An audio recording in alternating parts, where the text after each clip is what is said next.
Meron din tayong mint sa paso. Pero marami pa akong mint sa dun sa mga nakatanim dun sa ground. Pero tingnan nyo naman yung sa paso, kahit sa paso lang siya ay napakalago niya. Sa pag-aalaga lang yan.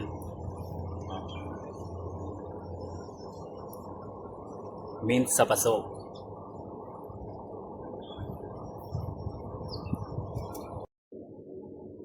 Ito naman yung mint sa ground. Mas matataba yung sa ground. Ito, dami nila. Yan oh. Ang dami. Meron pa palang papaya dito. Dito ko kasi lahat tinatapon yung mga buto. Kaya ang daming tumutubo dito. Iba-iba. O may kangkong pa dito. Ito, hindi ko lang pangalan ito eh. Ito, parsley. Maraming parsley dito.